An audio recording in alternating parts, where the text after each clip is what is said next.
democracia como tal, sus pilares, se ven sometidos a un grave riesgo y no sabemos a dónde nos vamos a dirigir. Si la política se inmiscuye en el tercer poder, que es el poder judicial, controlando las altas esferas del mismo, es imposible que exista una independencia real del Estado de Derecho, en donde los poderes fácticos, los partidos políticos van acaparando cada vez más. Es muy preocupante la merma de derechos y de libertades que sentimos y que se van a aproximar. Es muy preocupante cómo ha empezado este gobierno, en un primer lugar con una ley de tasas que impide el acceso a la justicia de la clase media. Ahora viene con una reforma de la Ley Orgánica del Poder Judicial, donde cambia los fueros del mismo para controlarla cada vez más y que puedan acampar a sus anchas. Lo cierto es que la justicia tiene muy mala imagen. Tiene muy mala imagen porque es muy difícil de explicar muchas de las cosas que hacen los jueces, los abogados, los fiscales. Me cuesta creerlo, y después de haber sido tantos años juez, que España esté en el número 72 por independencia judicial de los países del mundo, que esté por detrás de Botswana, de Gambia, de Zambia, de países de Emiratos Árabes Unidos, de países del Golfo Pérsico y varios países también, por ejemplo, de Iberoamérica. Y alguien se preguntará, bueno, ¿y entonces cómo es que en la mayoría de los países europeos y en los Estados Unidos investigan los fiscales? No es porque los fiscales investigadores en estos países sean más independientes que los jueces españoles. Al contrario, tenemos uno de los sistemas más garantistas del mundo y deberíamos defenderlo y preservarlo. La diferencia es que en esos países se entiende que la investigación criminal es una cuestión política y lo asumen con valentía.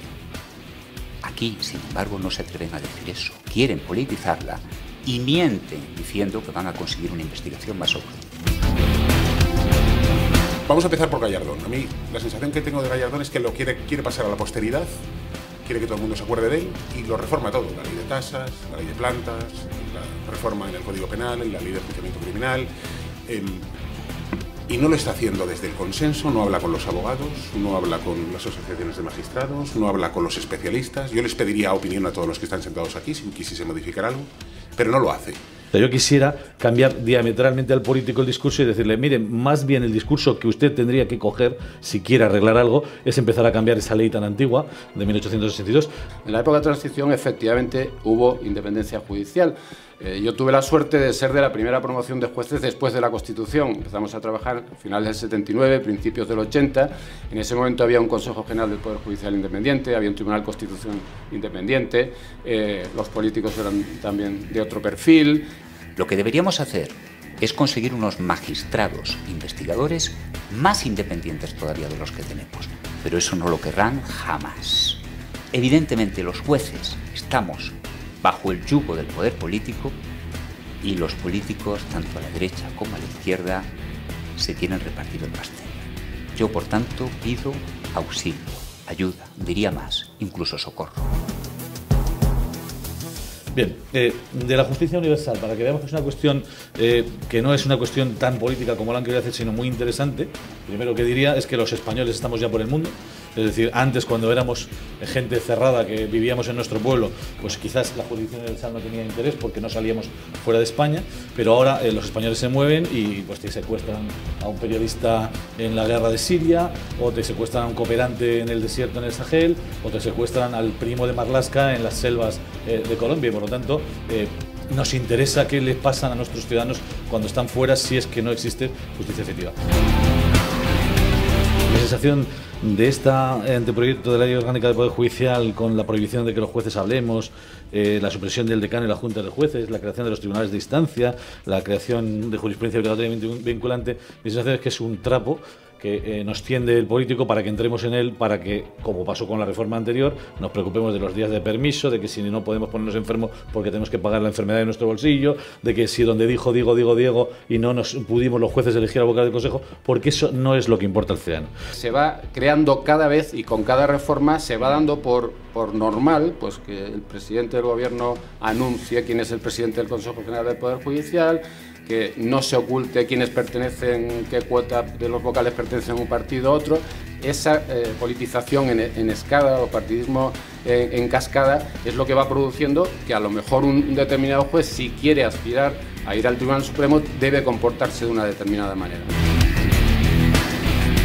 Los derechos humanos corren riesgo en nuestro país como consecuencia de esas reformas. Regúlanos, por favor, las pruebas tecnológicas, porque hay muchas cosas que estamos utilizando y que no están reguladas. La imposición de micrófonos, los teléfonos satelitales, las comunicaciones punto a punto, están en el orden del día de la investigación y no tenemos cobertura legal. Por eso, darle instrucción al Ministerio Fiscal sería el mayor atentado contra los derechos humanos en España que hayamos tenido desde que se recuperó la democracia. Y dirán, ¿y qué pasa en otros países? En otros países es un auténtico desastre. Lo que ocurre en los Estados Unidos con la instrucción del fiscal es una violación sistemática de los derechos de los marginados, de los negros, de los pobres. Quiero que haya una investigación criminal en España independiente, objetiva, neutral, apolítica y científica.